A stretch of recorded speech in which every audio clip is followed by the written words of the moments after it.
According to the U.S. Border Patrol, illegal crossings fell to a 3-year low.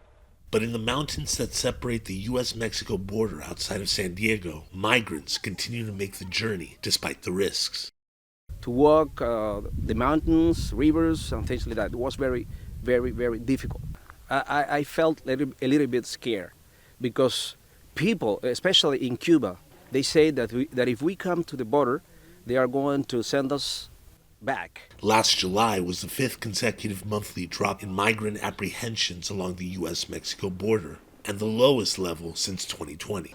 In May, President Biden invoked a far-reaching presidential authority to suspend the entry of most migrants entering the United States illegally. As a result, thousands of people have been deported. Even Mexico is cooperating more with Washington. Mexican officials have been carrying out more deportations to southern Mexico and have been preventing migrants from boarding trains and buses heading to the United States. In this migrant shelter in the Mexican border city of Tijuana, the new law has made many migrants weary of crossing illegally.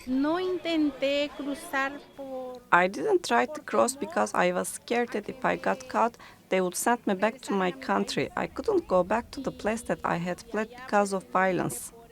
Pastor Gustavo Banda runs the biggest shelter in Tijuana. He believes that Biden's executive order is just an election year tactic Democrats are using to gain ground.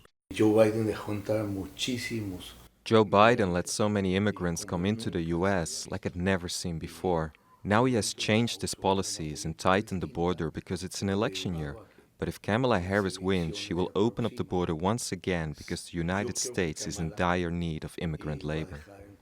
Despite the lower numbers, Mandy Levin still comes weekly to the San Diego desert to provide food and water to desperate migrants stranded in remote and dangerous areas, often with little help from the U.S. Border Patrol. We saw 3 cars drive by today. There were children, babies, there were people that were clearly heat exhausted, and they just drove past and left those people there.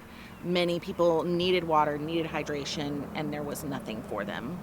But Biden's executive order could force migrants to take even more treacherous routes into the United States and put more of their lives at risk. Markovits, TRT World, San Diego, California.